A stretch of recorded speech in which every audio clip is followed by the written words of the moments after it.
Hello friends, திலகா கிச்சன்லேருந்து திலகா பேசுகிறேன். இன்றைக்கி நம்ம முட்டை தொக்கு பண்ண போகிறோம்.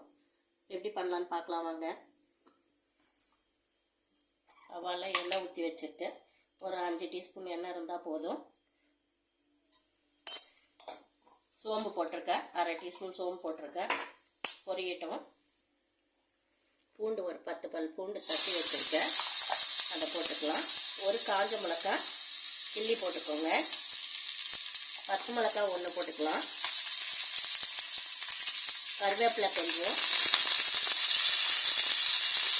ஒரு 3 வெங்காயம், பெரிய வெங்காயம் கட் பண்ணி வச்சுருக்கேன், அது போட்டுக்கலாம். தொக்கு கொஞ்சம் நிறைய வேணும்னா வெங்காயம் போட்டுக்கலாம். தொக்கு கம்மியாக வேணும்னா 2 வெங்காயம் போட்டுக்கலாம். எனக்கு தொக்கு கொஞ்சம் நிறைய வேணும், அதனால 3 வெங்காயம் போட்டிருக்கேன்.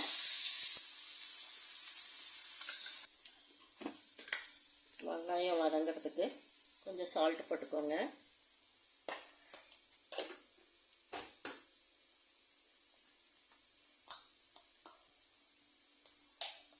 கொஞ்சம் பெருங்காயத்தூள் போட்டுக்கலாம்.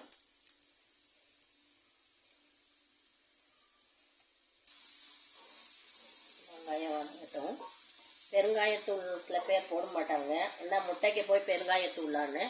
முட்டை கேஸ்ட்ரிக் இது தானே, அதனால தான் நான் கொஞ்சம் பெருங்காயத்தூள் போட்டேன். இப்போ 2 தக்காளி கட் பண்ணி வச்சுருக்கேன், அதையும் போட்டுடலாம்.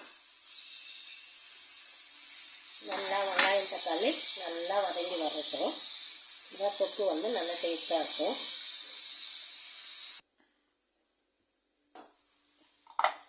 வெங்காய தக்காளிலாம் நல்லா வதங்கிச்சு பாருங்கள். அப்படியே சுழண்டு வருது பாருங்கள்.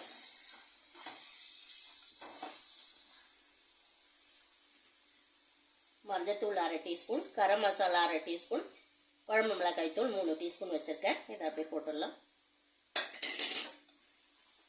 மிக்ஸ் பண்ணிவிட்டு சும்மா பச்சை வாடை போடுறதுக்காக சும்மா ஒரு 1/2 கிளாஸ் தண்ணி ஊற்றினா போதும், இல்லை தெளிச்சா கூட போதும்.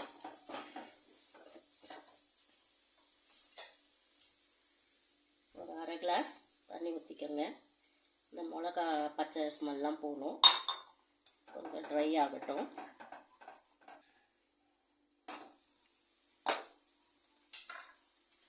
பச்சை வாசனை நல்லா போயிடுச்சு. கொஞ்சம் கொத்தமல்லி போட்டுக்கலாம்.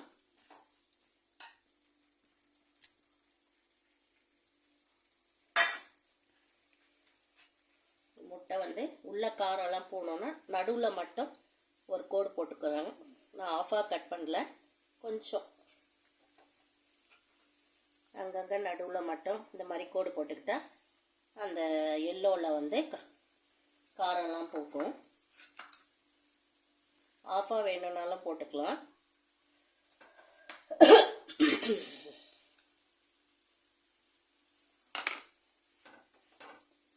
அந்த முட்டையில் மசாலா கொஞ்சம் அப்படியே போட்டு விடுங்க. ஒரு 5 நிமிஷம் மூடி போட்டு வைக்கலாம். திருப்பி திருப்பி வச்சோம்னா கொஞ்சம் காரம் உள்ளே போகும். முட்டை ரெடி ஆகிடுச்சு.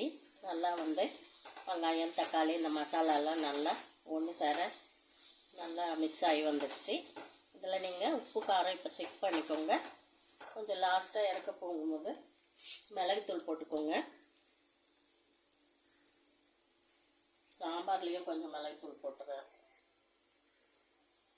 அது என்ன சாம்பார்? இல்லை, கத்திரிக்காய் உருளைக்கிழங்கு போட்டு சாம்பார். ஆமாம், இல்லை சில பேர் சொல்கிறாங்க உருளைக்கிழங்கு போட்டால் நல்லா இருக்கும்னு. அதனால தக்காளி பருப்பு கடைவோம் இல்லைங்களா, அந்த மாதிரி பண்ணிவிட்டு ஒரு 2 கத்திரிக்காய் உருளைக்கிழங்கு 2 போட்டு அதையும் மசித்து தாளித்து வச்சுருக்கேன். உடவும் போட்டு வாசனை நல்லா தான் இருக்குது. ஃபஸ்ட் டைம் ட்ரை பண்ணி பார்க்குறேன். நல்லா இருந்ததுன்னா வீடியோக்கு ஒரு வாட்டி போடலாம். இதை பாருங்கள், ரெடி ஆயிடுச்சு. உப்பு காரம் எல்லாம் இந்த டைம் செக் பண்ணி எண்ணெய் போட்டுட்டு 1 டீஸ்பூன் எண்ணெய் ஊற்றி இன்னும் 1 நிமிஷம் வதங்கட்டும். முட்டை தொக்கு ரெடி ஆயிடுச்சு. முட்டை தொக்கு ரெடி ஆயிடுச்சு. இந்த வீடியோ பிடிச்சிருந்தா லைக் பண்ணி ஷேர் பண்ணி கமெண்ட் பண்ணுங்கள். ஓகே, பாய்.